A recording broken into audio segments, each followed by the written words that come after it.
She still can't even stand. She's so wobbly. Sean Whaley is furious. She's upset. But 100%. Oh, good to be back on a Friday. Regular program scheduling here on a Friday, March the 8th, 2024. Welcome to a brand new edition of Axe Kick Picks, episode 87. And what a lovely Friday we have. It's a beautiful day here in the Northeast. I am your host, D-Rock, and joining me from the beautiful state of South Carolina, Joey D. Joe, how's it going down there? Doing well, just finished a day. Watched a little Friday fights this morning. It was a little entertaining. Saw a little prelims of Knockout Chaos, which is going right as we're live right now. So it's on. Let's fucking go. Did you see the weigh-ins? A lot of people cut it short, kid. Yeah, I know. I get the different rule set, being very restrictive. I think they kind of had to do their best in terms of making the weight, Hopefully they got enough rest and they woke up well prepared for tomorrow because, they're going to have the official weigh-ins, I think, probably after we get to see Anthony Joshua and Francis Ngannou fight. So we'll see the official weigh-ins after that.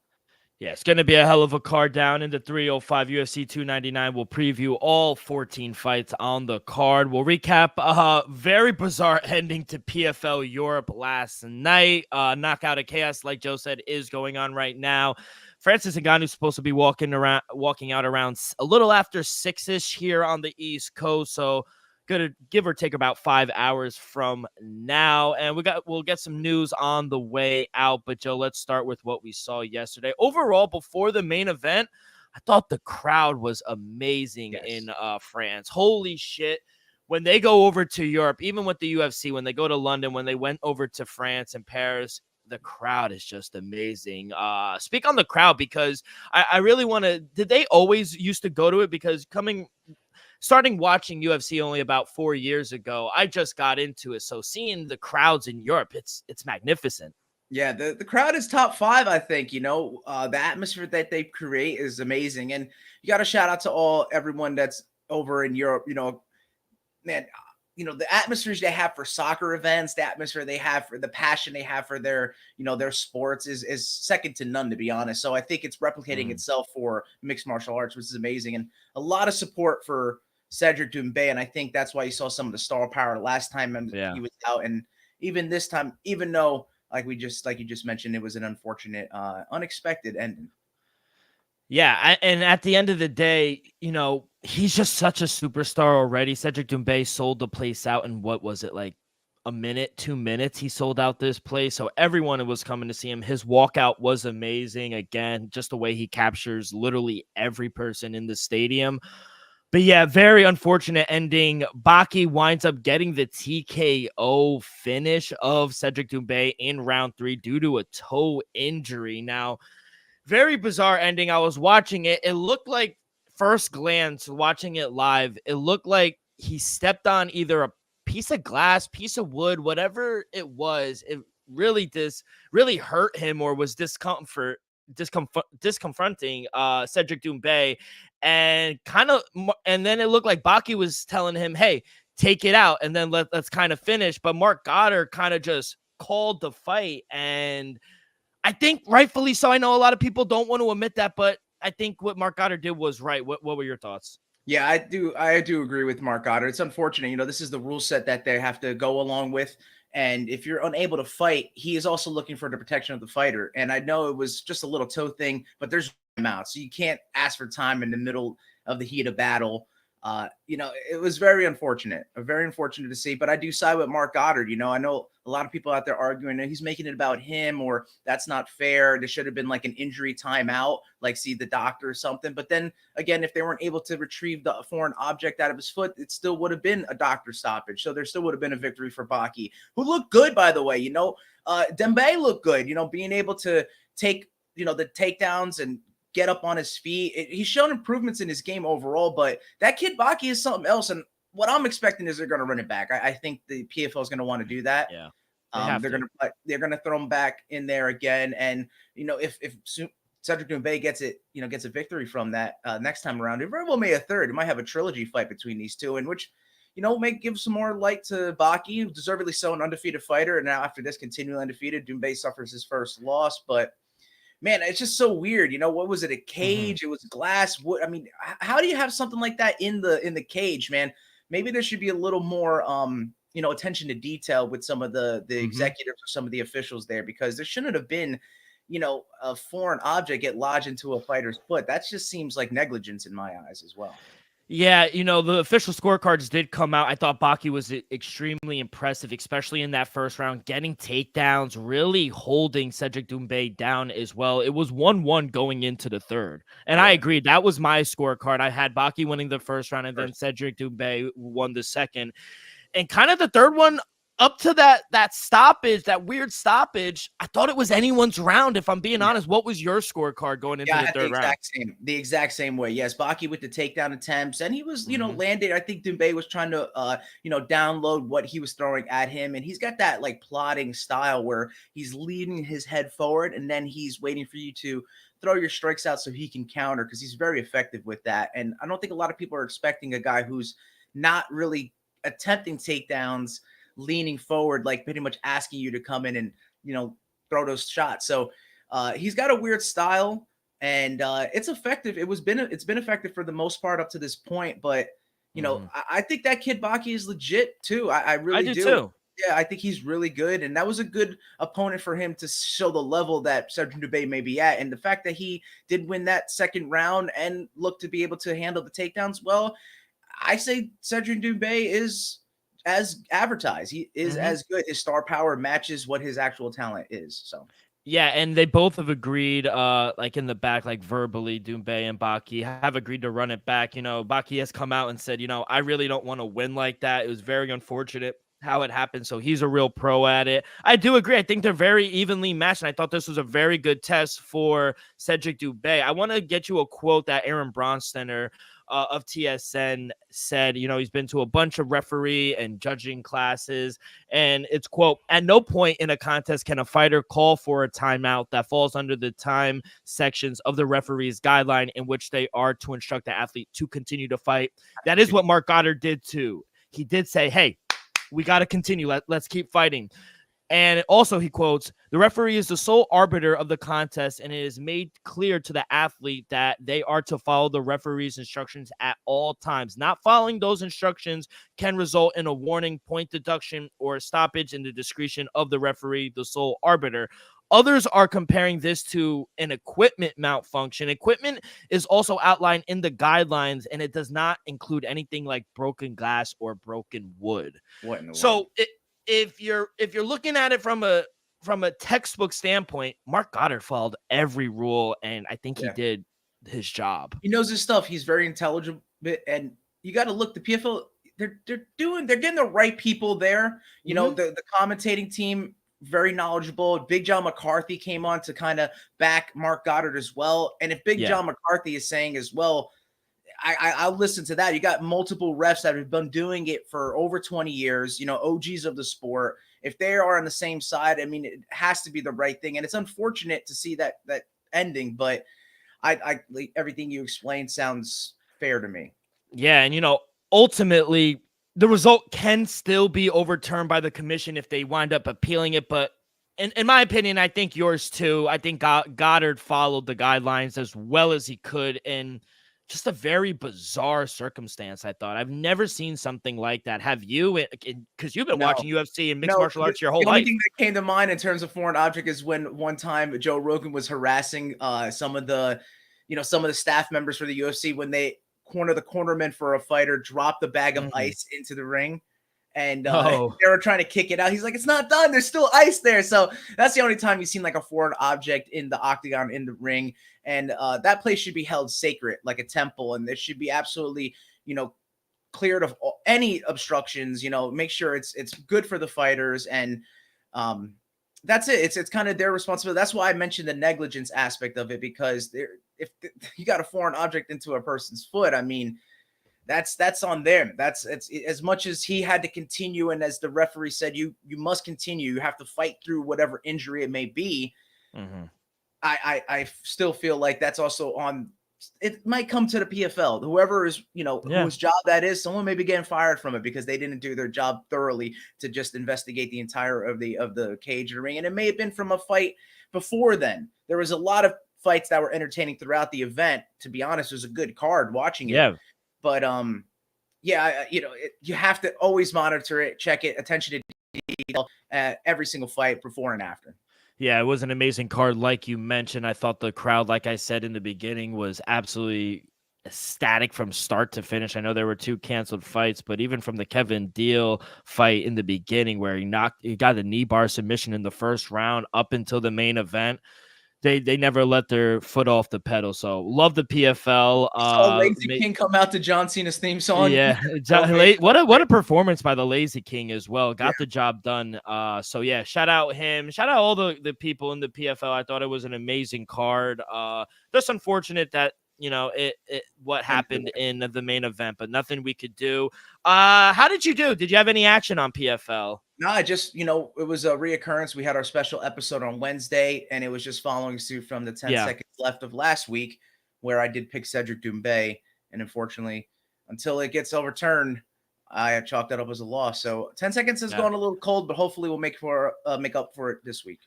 From Paris all the way down to the 305, before we get into this huge UFC 299 card, a quick word from our sponsor. We are brought to you by Viva Tequila Seltzer, the most refreshing hard seltzer on the market, hands down. It's no wonder why Viva was voted #1 hard seltzer in the world by San Francisco World Spirit Competition.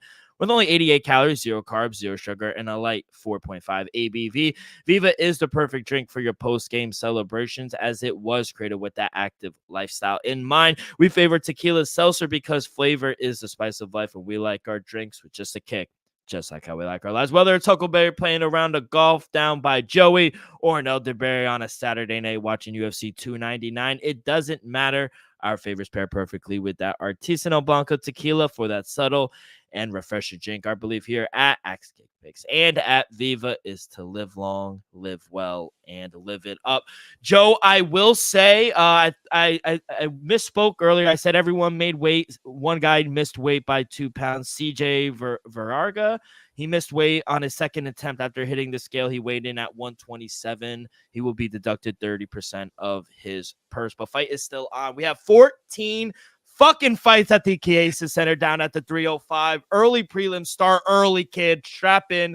6 p.m. here on the East Coast. Prelims go off at 8, and then the main card goes down at 10 p.m. Joe, take us away, kid. Yeah, I'm seeing that they're starting us off in the women's flyweight division between Joanne Wood, who's an underdog on the books at plus 190, against Marina Moroz at minus 230. I'm not putting an official play to start, but I just figured to mention it. It is International Women's Day, as you know. Yes. Let's go Good on you. Let's go right into the flyweight division. As you mentioned, CJ Vergara has missed weight. He is a big underdog, plus 330. I think I saw it, the 38th biggest dog in UFC history, against Asu Almabayev at minus 425. And I don't think that kind of guy, the Kazakhstanian, is going to deny a fight regardless. I think he made the way to 125 and he's ready to fight regardless. So he'll be willing to accept that purse deduction and still take on a game CJ Vergara. Regardless of missing the weight, the dude's going to come to fight. But I can't go against Kazakhstan at the moment. Kazakhstan is the greatest. Let's go official lean. Zulfikar, that is Asu Almabayev. Just straight up. It's an official lean. I just think that he's got advantages everywhere it goes. So I'm going to be taking him in the early going on the lean. This is the one, Joe. This is the fight. Yeah, and it gets really interesting in the next one. So in the heavyweight division, we're getting the debut of Robelis de Spain, another big favorite, minus 330 I'm seeing against Josh Parisian, a UFC vet, very game, very talented, just in terms of his, body mass index in the heavyweight division, it's really night and day against Despain. He's, he's like super in shape, remnants of like Ngannou of his, physique than plus 240 Parisian is. And I got another lean for you because it's not playable really straight up, but I would also go as far as saying KO TKO with the guy, the big boy, but I'm just going to take him straight up on the lean. That is Robelis de Spain on an early lean again. So 2 leans back to back. You got to take the kid tomorrow. On his debut. I don't think the pressure's going to get to him. I don't think it's going to be too big. You know, he's a bronze medalist. Like, I know it's Taekwondo, but he's going to bring that into the cage. Over under 30 seconds, kid. Maybe under, but my thing is taking him straight up is maybe, Josh Breach can throw some wrestling in there. There's always that. And he's going to have to overcome some adversity like Cedric Doumbé had and see how he responds there. So chance he wins is on the scorecards. Unlikely, but that's why I just said, let's lean it early. Don't want to really get on the books just yet. So, not a parlay guy, but I definitely think he's a solid piece. He might be, it might be a live parlay piece there. So we'll take us right into a last minute fight I'm seeing, man, in the light heavyweight division. Philip Lins at plus 100 I'm seeing against Ion the Hulk Kudalaba, a minus 120. You can go with the Ion Kudalaba finish. He always seems to get a KO TKO when you least expect it.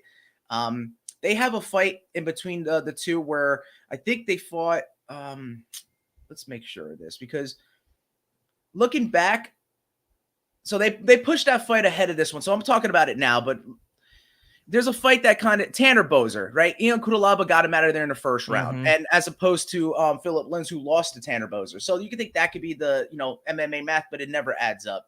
So I don't have an official play because it was added late, and it seems they moved it ahead of the next fight I'm going to talk about. So I'm staying clear of this one, but if you guys want to play it, I think Philip Lins would have the advantage in the overall game, but Kudalaba, of course, always live for that KO TKO. Yeah, I was just going to say that's the future early prelim now. They moved it up. Yeah. So then we'll talk about the fight that should be beforehand, which honestly, I think this fight should be where I'm mentioning it now. The middleweight division, Michel Pereira, minus 162, is taking on Michal Oleksiejczuk at plus 136.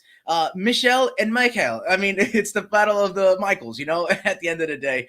And Michel Pereira, he does find a way to get a lot of finishes himself. Oleksiejczuk, he finds a way to get finishes as well. These guys, they're finishers. At the end of the day, they know how to get the job done.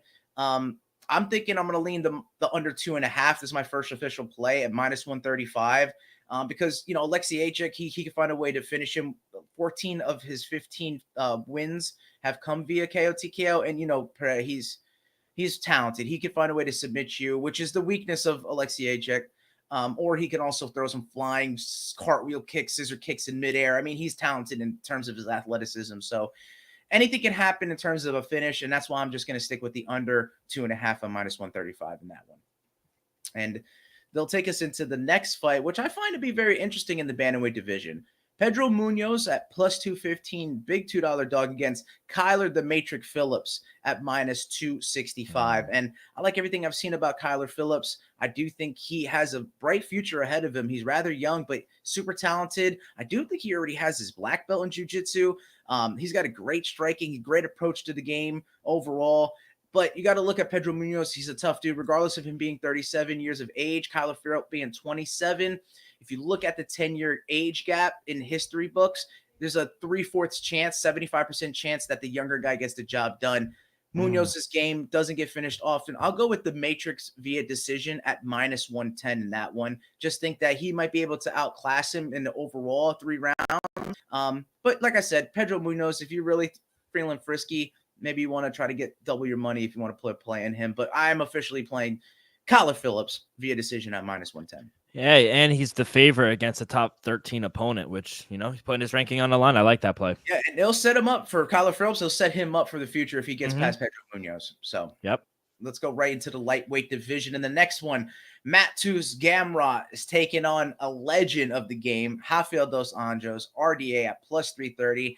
I'm seeing a lot of people thinking RDA is live in this one, but I just think Gamrot, man, undefeated KSWW champ. He's the real deal. I know some fluky wins on his last 2, but I just think goes show his durability, how good he really is. I don't have an official play, but I have an official lean. I'm going to lean Gamer in this one to get it done, maybe even by decision, just because I want to see RDA keep adding on to his career fight time. He's already #1 in the history books. Let's see him grow even further. Maybe it'll be like a record no one could break.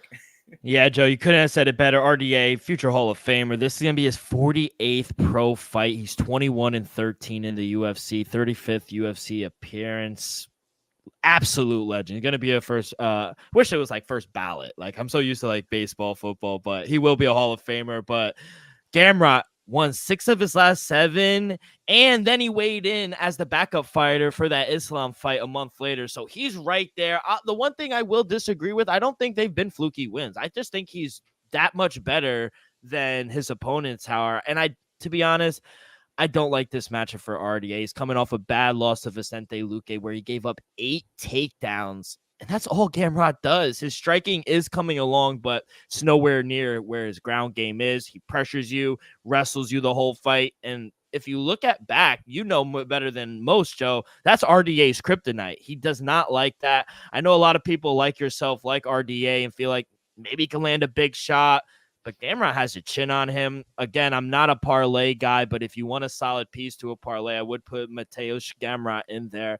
My play is going to be Gamrot via decision. I think it goes all 3 rounds, and you could get a nice 155 price from all the way down from almost a 4-1 favorite. So I'm happy with that price. Give me Mateusz Gamrot minus 155. Yeah, RDA, if he can initiate some wrestling, he would like to play that game. But yeah, on the defensive side, he's not as effective. And No. you know, sometimes most of us don't want to be the nail. We'd rather be the hammer. And I think Gamrot's going to be hammering away at RDA, even on the feet. So if it does wind up on the mat and he's taking advantage of there, I think he has the advantage overall as well. So great play on the decision. Let's hope RDA adds to that fight time.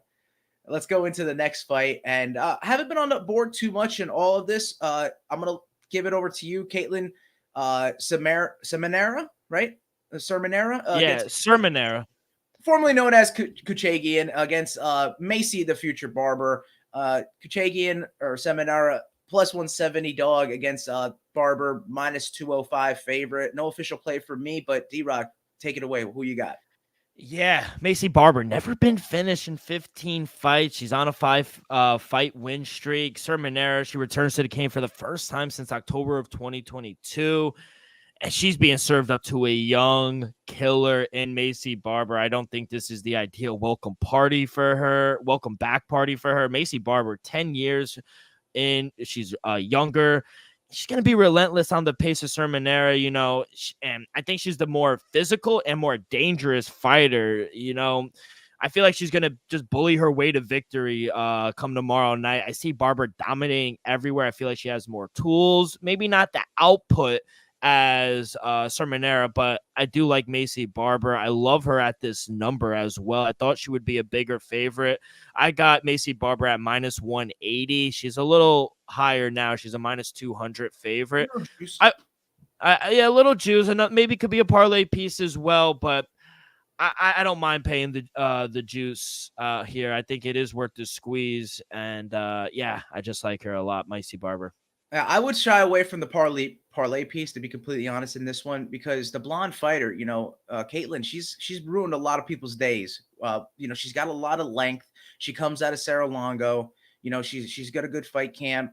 She has a good game. I know there's a lot of controversy, a lot of, you know, unfortunate things happen in her personal life. Hopefully she's overcome that. I know she's always been training and doing well there, but you know, those length, that reach does present an issue for a lot of female fighters. So, you know, Macy Barber might have to initiate some wrestling yet again.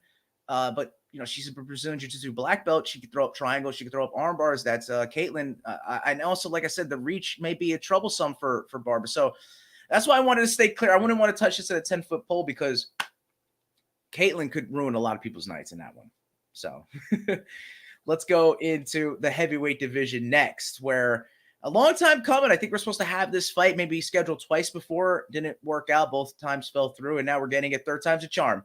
Curtis Blades, where I saw him at minus 115 against Jail Time, Jailton Almeida at minus 105. And my play is simply on the money line, and I'm taking Jail Time. I think it is going to be exactly that for Curtis Blades because I don't think he has that good of a defensive wrestling. Once again, a lot of similarities with the way I'm seeing this card. Like, he's gonna have to be the one to take the wrestling game to Jailton Almeida. He's gonna have to be the one to beat him on the feet. He's gonna have to be the one to do all this to him. But if he's on the receiving end of it, it's gonna be a long night for him. And I do think that Jailton Almeida is a threat for the heavyweight title. He has to get through Curtis Blades to do so. So I'm gonna take him straight up on the money line at minus 105. Give me Jail Time.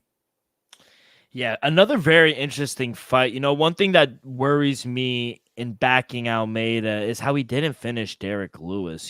His riding time was like insane, but he didn't finish him. I think that's very worrisome in a guy like going up against a guy like Curtis Blades. And let's not forget, this was a fight that was supposed to happen. And remember how big of a favorite Jelton Almeida was at that point. Then now you reschedule it many months or a year after, and now it's a pick 'em. That's very worrisome for me, I think. I do think Almeida will be able to take Blades down. Will he finish him? Probably not, but I do think Almeida toughs out, gets out a gritty win, maybe a split decision. I do think it's going to be closer than a lot of people think. And hey, he gets this win. What do you say? Quick turnaround against our boy Tommy Aspinall for the interim belt in Manchester in July. He's gonna have to eventually defend his interim belt, but I agree. I'm gonna take Jolton Almeida. I didn't put a lot of money on it. I don't feel comfortable because I wouldn't be surprised if Curtis Blades won this fight. Yeah, but hey, if Gelatin puts a stamp on this, I mean, he's guaranteed a title shot. If it's like a snoozer, maybe not. I know all the fights he's won consecutively still makes a case for him, but the UFC brass is not going to look at another snoozer and be like all up in arms, like, hey, we really need this guy in the main event of some event against, Tom Aspinall, who's a huge star. So he needs to put a stamp on this one to get it done. And I know. Maybe it's a dominant decision win, but I still don't think that does enough. I think he needs to finish Curtis Blades, prove his point, maybe who's the quote unquote stronger, better wrestler in that one. So I think we're out into the main card of UFC 299. Let's go. And we're kicking off in the bantamweight division between No Mercy, Peter Yan at -115 when I saw him against Song Yadong at -105. D-Rock, I'm going to pass it to you. Who do you got in this opening bout of the main card? Love this fucking fight. Way to open up the main card. And honestly, like how you said you wouldn't touch the Chermaya and Macy Barber fight, I wouldn't blame anyone if they didn't decide to bet this or touch this fight with the 10-foot pole. But I gotta play, kid. I love Piotr Yan to bounce back after a 3-fight skid. There's no way this guy loses 4 in a row. And if he does, I'll have to eat my words. But look who this guy's lost to. Champ Aljamain Sterling, champ Sean O'Malley, and Merab Dvalishvili, which we all think could be champ very soon. So 3 studs in the division, and there's 2 wins. So he's 2-3 his last 5 fights, and the 2 wins. Guess he's beat? Jose Aldo, Hall of Famer, and Corey Sandhagen. So Song Yadong, he's been really impressive overall, but I just think Yan has more tools to win this fight. My one worry in backing Piotr Yan is that this is a 3-round fight, and Yan usually takes a round to get going, kind of measures his opponent out in that first round. He needs to start faster in this fight, uses wrestling to win. I think the line is right. I do think Piotr Yan should be the short favorite. Give me him straight up on the money line, -125. No mercy! No mercy. And that's who I got as well. I'm going with Peter Yan on a bounce back as well. I think he's the better boxer. We talked about it at the press conference. Who's going to be the better boxer? He said he's 7-0 in his professional boxing. And I think it's going to come to fruition in this one. Song Yadong, he might have to initiate some takedowns to try to, get the victory. But Peter Yan, takedown defense is second to none, to be honest. He's really good at that. And man, you see all the sparring, all the shadow boxing. Man, Peter Yan has still got it, and he's only 31. I think he's in the prime of his career. A bounce back against Song Yadong sets him up to get his title back. He never truly lost it. He got disqualified in that Aljamain Sterling fight. Hoax. And then he lost when he tried to get it from him. So it's not technically losing it in that sense, but I like Peter Yan in this spot a lot, and I don't know if Song Yadong's going to have the answers for him, so I'm going to take No Mercy as well, straight up on the money line, because he could finish him, but I think he might go to the judges. So maybe what you like the hair, like the little Beach Boy vibe from swag. Yeah, that was cool, absolutely. But I'm telling you, man, this whole main card is stacked. It's going to be, I think, card of the year contender. And they're going to start it off in this fight as a fight of the year contender. That's how I'm. Oh, wow. I think the line is right. I think that Song Yadong has gotten to a point where he's that talented, but Peter Yan is going to have to prove himself here. So I'm thinking these guys are going to be back and forth. Just Peter Yan edges it out. And we have a fight of the year contender to start off the card. Let's fucking go. And take us right to the next fight of the evening. And man, a fan favorite down there in South Beach, in the welterweight division, Gilbert Burns plus 124 is taking on three-name Jack Giacomo Della Maddalena minus 148. When I saw him, more money coming in on JDM now, so he's becoming a heavier favorite as we go along, closer to tomorrow. And I don't think that's going to change anytime soon. I think he's also going to be the better boxer in this one. He's got wicked stand-up. He finds a way to find exploitations in your defense when it's in a stand-up game. And man, I just think his rise to the top. I know he's had a couple of split decision wins against that last-minute replaces boxer Hafez, and then against the guy in this card, Kevin Holland. So I just think that three-name Jack is on the rise. On my verdict predictions, I got him winning with a knockout. I don't know how likely that is, but Jack, he's super talented. I like everything I'm seeing from the guy. I'll play him straight up on the money line because when I saw it at minus 148, it was still playable, still pliable, but more money coming to him. Try to get on it now before it gets out of hand. Yeah, give me three-name Jack, kid. I agree. A lot of people have fallen off or gotten off the Jack Maddalena train, but not me, kid. I thought what he did, I thought he did win that split decision victory over Kevin Holland. I know a lot of people gave it to Kevin. I gave it to Jack. I thought he did more to get the win there. But, if he could stop the takedowns and keep the fight on the feet, I agree. I think he's better in the pocket. He's a cleaner striker. He has more power. And I think he probably wins a very close fight. I don't know about a knockout, but I like him straight up. I got him at minus 166, so money is coming in on him. But if you want to take a shot, JDM to win via decision, you could get a plus 350 on that. I do think that's worth a sprinkle. I do think Gilbert Burns can go all 3 rounds. And we've seen his last 2 fights go to this Georgia scorecard. So I can see another decision here. Plus 350, it's worth the sprinkle. Yeah, I like that. Yeah, I just don't really hope for all too many decisions. If there are really compelling fights and they do wind up going to the judges' scorecard, so be it. But I would like to, have a finish as well. That's why I just said I'm rooting for money. If there's ever a time, now's the time for him. And he, once again, try to make a case for himself and trying to get to that title. He very well might be 1 fight removed if he gets past Gilbert Burns. That is JD. Joe, I'll see you at the top. Yeah. And let's continue in the welterweight division. And I think this might be like the people's main event in a sense, because a lot of people want to see what MVP has to offer. Kevin Holland, Trailblazer, big mouth, whatever you want to call him, favorited on the books, minus 135. UFC veteran.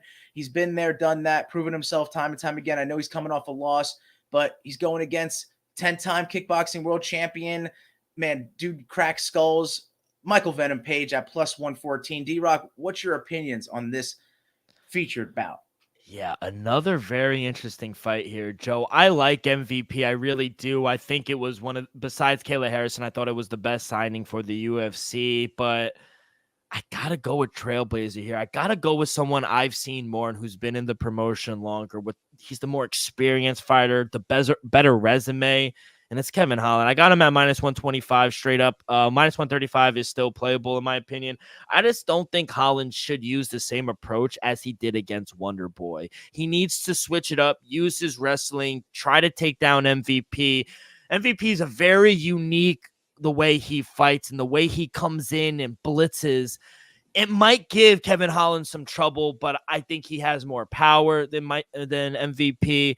And I think if he mixes in the wrestling, if he does that, I think he could walk out of there with a win. Just don't stand there and try to trade with MVP. I don't think that would be a very good spells disaster.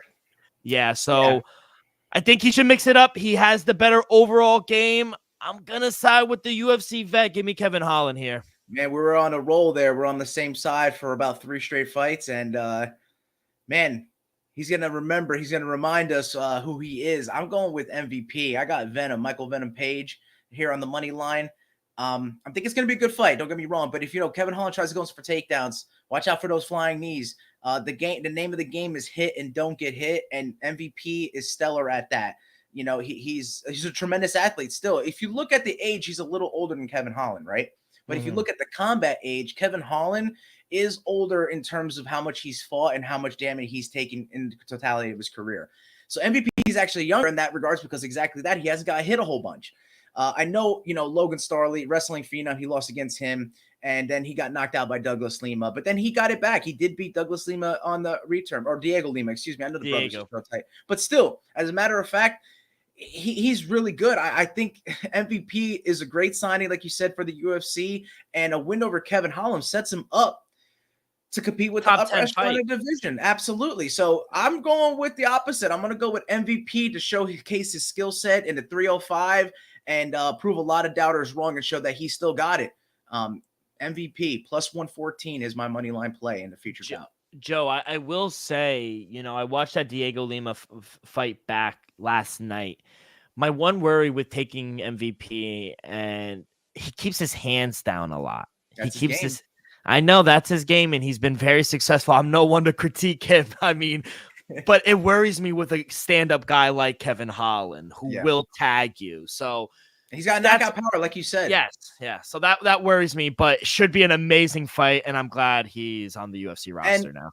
Holland is more of a threat at the welterweight division than he's ever been at the middleweight division. The fact that he was able to compete with great guys in the middleweight division, bigger guys than himself, the fact that he's finding that more like natural weight class for him, it does favor Holland. I think the books have it right, but I got to go with my guy. I got to go with the dog. I think there's some value in him. So did it. We made it to the co-main event of the evening, and man, a legend of the sport, Dustin the Diamond Poirier at plus 180. Man, that's crazy to see him being that big of a dog. Against Benoit, the God of War, Saint Denis at minus 218 when I saw him. And man, I do think that there's something being said here. Benoit Saint Denis looks like an absolute killer. None of his fights that he's won have gone to the judges. He's finished all of them. And Dustin Poirier, like I said, he's probably one of the best boxers in the UFC, if not UFC history, not currently, but in all time. But, it seems that when he's able to be, just like I mentioned with Curtis Blades, the one that's instigating wrestling and being the hammer, not the nail, he is playing his game. He's taking advantage. He's having a good time. But if he's on the receiving end of it, I mean, I feel like he struggles. And maybe that's what we're going to get in this spot. I got a play for you. It's a prop. It's one of the first props I got. And it's going to be God of War. I got to go with Benoit Saint Denis. Give me Chris Benoit via submission at plus 150. If he's able, he's one of the, besides Jalton Almeida, he's like second on that list in terms of who initiates a lot of the wrestling. And I feel like he can use that in here, especially if he's standing in the pocket with Dustin Poirier. Maybe if he's, taking advantage of that, maybe we see signs of him wanting to just, wrestle, or if he's on the receiving end a little more, maybe he still wants to, not desperation shoot, but just like, hey, let's see this other aspect and see if I can, get a victory through the path of least resistance. So that's my play, is going to be Benoit Saint Denis on the submission at plus 150 in the co-main event. Whoo, Skin Fade Poirier is back, baby, and he means business. It's no denying I'm a huge Poirier guy, so I don't want to believe it's over. Maybe perhaps I'm being a little sentimental, but I don't believe it's going to be. I think he's extremely motivated by this fight in his second hometown, the 305. Tough, he's been a victim of a couple of recent devastating fashion losses, and but I still think Poirier's a fighter. He's still a warrior. He's in good shape. He seems fired up by the prospect of combat BSD, and I think he's motivated by the fact that a number 12 contender is the betting favorite against him. There's definitely going to be some hard exchanges in this fight, but I do think Dustin will get the better of him, and I do think he'll win. I'll take the plus money, plus 180 on a guy. Y'all must have forgot who Dustin Poirier is. So I'm going to take the plus 180. I'm even going to sprinkle a little on Dustin Poirier to get the knockout KO TKO later in the fight. BSD, his resume, I go back to the resume, and that's kind of been a theme of mine on this card. If you just look at it, yeah, he took care of our boy Matty Frivola, steamroller, but Matty was doing good. I don't like his chin sometimes, BSD, and I think Dustin Poirier is one of the greatest. If he stands there in the pocket and tries to trade with Dustin Poirier, I don't think that's a good recipe at all. It smells trouble. He's one of the cleanest return counter punchers in UFC. I think it's Dustin Poirier's time. Give me him plus 180. Well, hey, he might not be leaving all too soon if that's the case, but I got to go with the guy who's training to kill people for a living, unfortunately. I mean, the dude's a special forces guy. It's scary, you know. That's why his resume isn't all too astute, is the fact that he was training for the early part of his life to go to war, hence the name the God of War. So yeah, it's just that we're on different sides yet again, but I love the take, I really do. And here we go, the main event of UFC 299. And it's in the bantamweight division between, everyone knows these two guys. I mean, how big of a stars are both of them? I think this is a massive, the gate 13.7 million. You know, it's a huge event, one of the biggest ones of the year, one of the biggest ones in UFC history. We got Sugar Sean O'Malley minus 285 when I saw him in the books, and still trending towards more of a favorite against Marlon Chito Vera at plus 230. D-Rock, I want your take first. Who do you got in the main event? Joe, I was going to ask to start, and I'm not going to lie to you, you know, sitting here debating with you, not debating, just going through our plays and what we like. Not going to lie to you, all week I've been on Cheeto. All week I've been on Cheeto, but after watching him barely make weight about 2-3 hours ago, it scared the shit out of me, and I'm actually going to pivot here live and change my pick on the fly. Give me Sugar to win. You know, and really gut out a tough fight. What I like better, though, is I do like the fight to go to decision. You could get that at minus 118. I think that's a very fair price. Having said that, I do see some paths to victory for Cheeto. Like I said, I've been on him. He can have some success like he did in the first fight if he's able to attack those leg kicks, the champion's leg kick, the legs, take him down. Particularly early on, you know, because Cheeto he's another guy that likes to start a little slow. I think if he could get going a little faster here against Sugar, he could have some success. I won't be shocked at all if he pulls it out, if I'm being honest. But after seeing how hard that weight cut was, I actually do believe the rumors that Cheeto had a rough training camp. A lot of people said, oh, no, he was knocking people out. But the way he looked exhausted. It looked like it took everything out of him to make that weight. I've faded the champ too many times. I've met the guy. He is enshrined here in the studio. I'm not picking against Sugar anymore. Give me and still Sugar Sean O'Malley via decision at plus 125. Wow, that's exactly what I have. I have Sugar Sean O'Malley via decision at plus 125. You met Cheeto as well, though, so that's your boy too, and we love. Yeah, no, both my boys. Yeah, absolutely. But I just can't do it. That's why we see it going to decision. Cheeto's never been finished before. He is such a durable dude, and I think that's going to just work against him a little if it does go to the judges. The fact that he does start slow, which I think is going to rear its ugly head in this one. And Sean is a fast starter, so I see Sean dominating early. I do think that if those leg kicks aren't connecting, if Sean has an answer for Cheeto's leg kicks early and can deny some takedowns if Cheeto wants to go and shoot, that Sean's going to be able to control the distance and land those shots, pot shot him, whatever he needs to do, maybe a power shot here and there. Cheeto not going out, of course. Win very convincingly, possibly even a 10-8 if it's in the first round, if he's that, precise with his striking. And then maybe it starts tapering off in the third, and that's where Cheeto starts picking up in the fourth and fifth round. You would think a champion would be effective in the championship rounds, but I think the challenger in this spot may shine in later rounds. So that's what I'm seeing. I love both guys very much. I am thinking, I said it before, we might very well start the card off with a fight of the year contender. What's going to make this card fight of the card of the year is the main event here. I'm thinking we're going to have fight of the year in this one, because I think if Sean is going to go ahead and push the pedal to the metal early and maybe slow down as it gets to the third and then the fourth and then fifth, Cheeto's going to turn up. I think he absolutely is, regardless of the weight cut. I know that was the issue, but he looked good prior. If you looked at all the embeddeds and all the stuff, he's had a lot of media obligations, so maybe that took away from some of his ability to cut the weight in the time being that with all the new rules. So a lot of factors into that, but I love both competitors in this one. This is exactly what the fans want to see. The crowd is going to be, you thought France was rowdy? Wait till we see Miami's crowd come tomorrow night. It's going to be absolutely bonkers in that place. Man, the roof is going to blow up in that place. We got Joe Rogan in the building. We'd love to see him on commentary. John Anik, the GOAT. I mean, one more sleep. I can't get enough of this one. It's going to be a fantastic, fantastic UFC 299. Joe, I will ask you, though, everyone says, that's the big thing. He's a superstar, but I would argue, is he? Obviously, Conor McGregor, there's no comparing him, but even Ilia Topuria, I think those are bigger. Alex Pereira, I think even guys like him are bigger stars than Sean O'Malley. We even heard Aljo be like, and the main reason I feel like he took his last fight in Boston was, we're going to get a big payday. Sean O'Malley's going to sell it.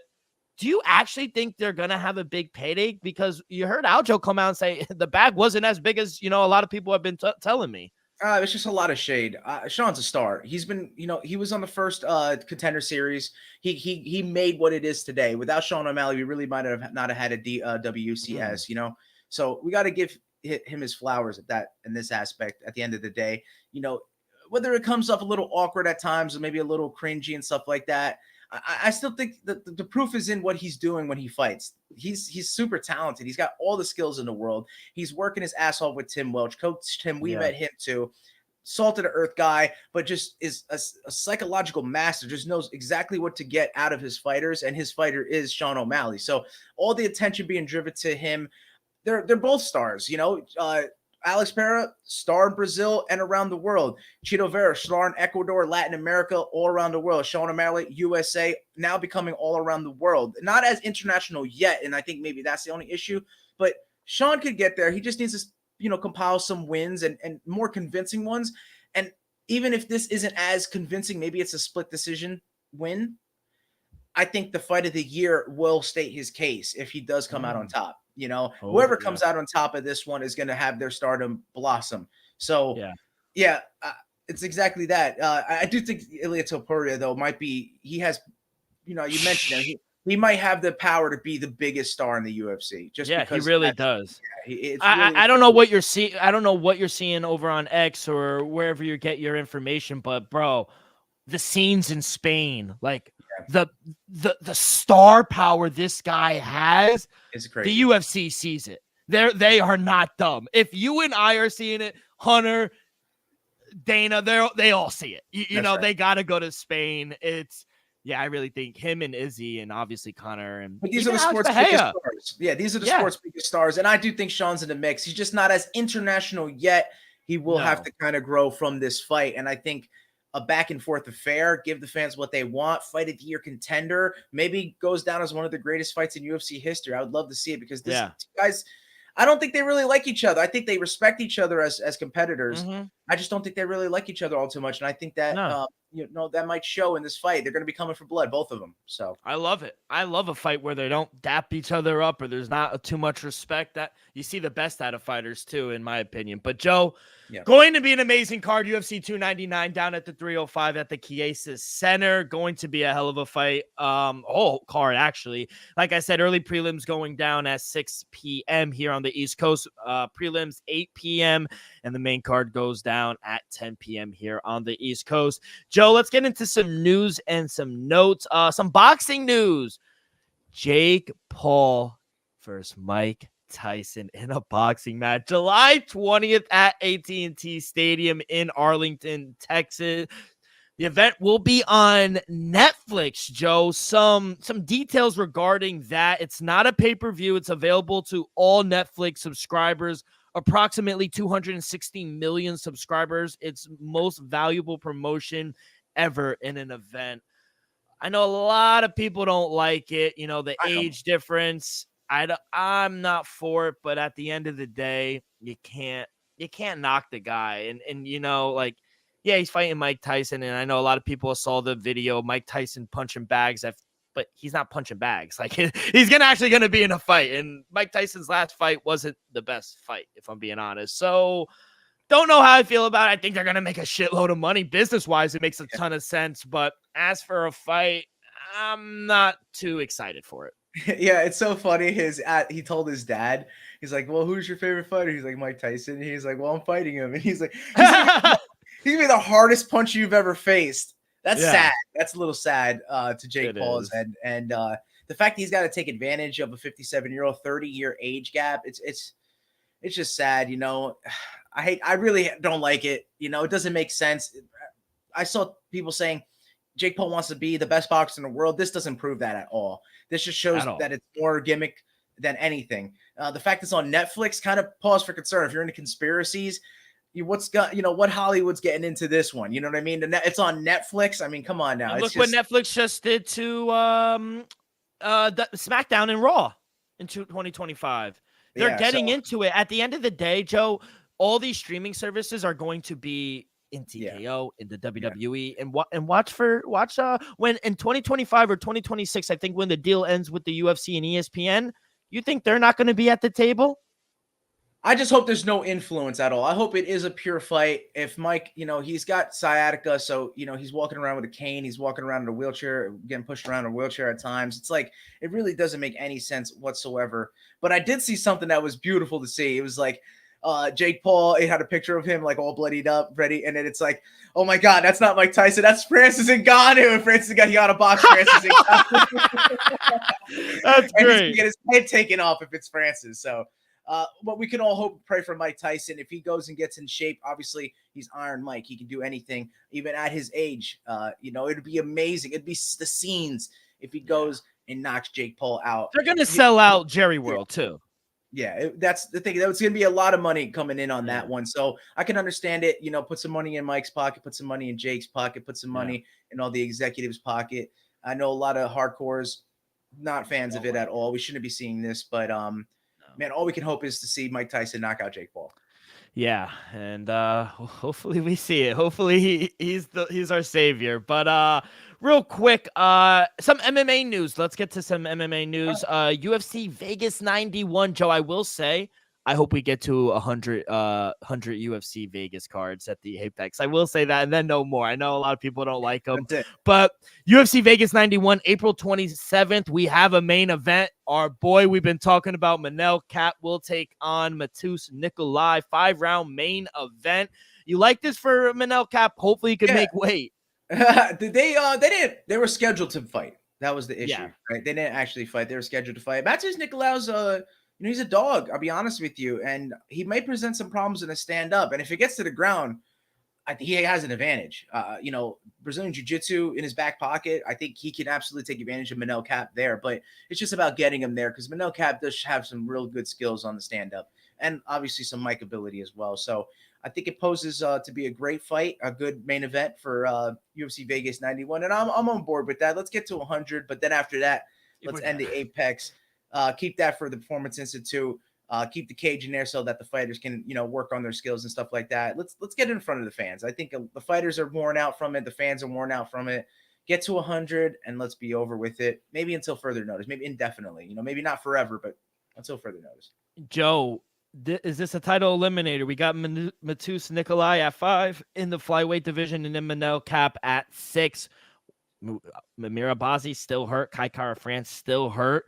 Yeah, I think this is a title eliminator. Yeah, it's fair. And Batoja's looking for a fight too. So if the timeline matches, we could get that flyweight title towards the end of the year, maybe like October, November. Yeah, something like that. Yeah, something like that. I know Pantoja might be the main event in Rio de Janeiro. Where's that again? May. Is that 301? 301. That's a rather quick turnaround. He's gonna need a fight, but I don't think they're gonna be ready if they if whoever comes out victorious is that. I don't think they're gonna be ready for 301. Yeah, I don't know what they're gonna do with that. Yeah. I really don't. And then last but certainly not least, on International Women's Day, we might as well end it with 2 women. We have our tough coaches for Tough 32, Alexa Grasso and the Bullet Valentina Shevchenko. Premieres June 4th this summer. Ultimate Fighter on ESPN. You like it? How they're going? The women's route? A lot of fans in their corners. It's International Women's Day. Let's not disrespect the women's of our sport. No. They're absolute competitors. They go out there and bring it. And the last time it was a draw. So I mean, if Valentina wins, though, we might get a 4th. It might be another quadrilogy out of some fighters. I might be a little worn out from the trilogies and quadrilogies, but it could happen. Any announcement though on like who's going to be a part of the tough teams? Like, is it going to be just all women as well there? I don't know. That's a good question. I thought it when they announced it, I honestly thought it was going to be all women, if I'm being honest. Yeah. That's my initial thought. Details probably will come out closer to the date. I don't know. And if or one women's weight class and then have a men's weight class as well, you could do that. Yeah. That could work as well. So definitely not like the last time with Connor and Mike Chandler, no. That was a not fair shake with the veterans against the rookies. And to be honest, they still haven't fought. So what's going on? They might fight before Michael Chandler. Yeah, I mean, but I heard that is supposedly on for International Fight Week. Nothing's on until the sign on the dot. So I don't want to believe That's how it. the fat lady sings, right? Exactly. And Joe, I'll see you at the top. The 10 seconds left. One fight night, night 20. Kid, what do you Yes, got? sir. Yep, exactly. For International Women's Day and all women's card tonight for y'all. And I got to go with our girl, Jackie Bouton against Martine Michelotto. Give me Jackie Bouton in that. And then in the main event, Janet Todd is taking on Fujita. I got to go with the Queen Fujita. She's too young. She's too explosive. She very well may finish Janet Todd there. That was 10 seconds left for International Women's Fight Day. Joe, thank you so much. It's been a nice week. 2 episodes for you guys. That is going to do it for this Friday edition of Axe Kick Picks. On behalf of our sponsor, Viva Tequila, Joey, myself, we'll be back to regular scheduled programming next week. We'll see you guys on Friday, 1 o'clock, a little after 1, right here on YouTube and at X, with plenty of picks. Plenty of hot takes. So follow along our social media, X and Instagram at AxeKickPicks. You guys can find all of our episodes wherever you get your podcasts, Apple Podcasts, Spotify, Stitcher. Like I said, we go live every Friday. If it's not a special episode, Friday afternoon on YouTube. Hit that like button, subscribe, rate, give us a review. Leave in the comments who you'll be betting on this weekend. All that good stuff really helps us grow tremendously. So be a friend, tell a friend. Everyone, good luck on your wagers this weekend. Be safe. Be well, and we'll see you at the top. Peace.